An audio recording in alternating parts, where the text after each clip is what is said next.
Hi,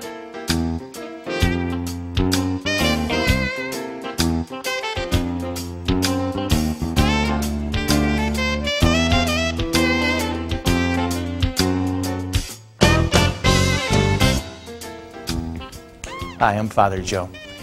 I heard a great story from a priest friend of mine. I don't think it's true, but it's a good story nonetheless, about a young man who was standing in the back of the church where there was a big memorial to all those who had died in different wars fighting for our country. The young man asked the priest, "Father, what is that?" And the priest said, "Well, these are the names of people who've died in the service." And the boy nodded very solemnly and he said, "I see, Father. Was it the 9 a.m. or the 11 a.m.?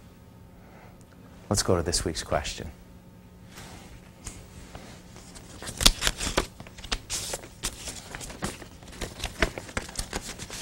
Dear Father Joe, what does the resurrection of the body mean?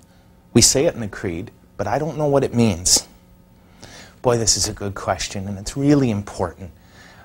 The recent survey said that 80% of Catholics don't believe in the resurrection of our body.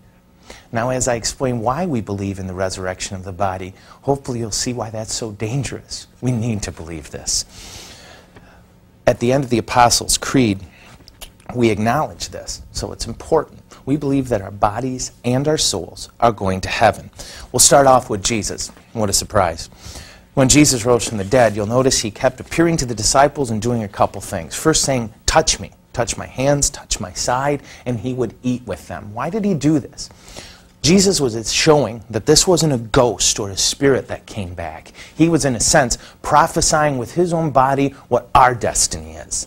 That someday we will have resurrected bodies like Jesus, and you can see some of the qualities of that resurrected or glorified body. He passed through walls. He was capable of taking form or not.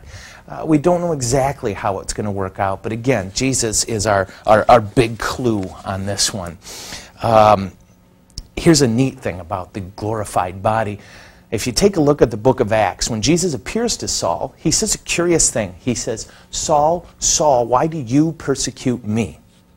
Now, if you go back through Acts and through the Gospels, you'll notice that this is the first time Jesus and Paul bumped into each other.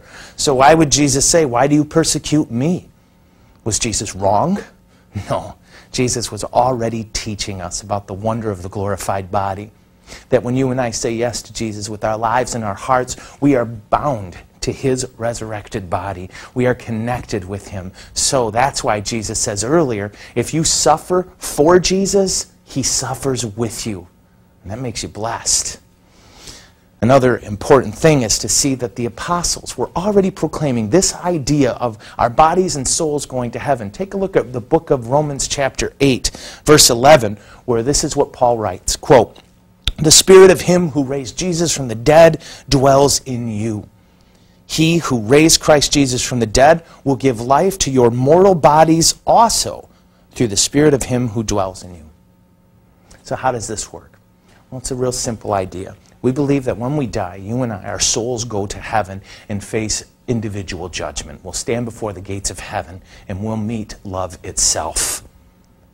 At that point, we will be in heaven. Our souls will and our bodies will be in the earth.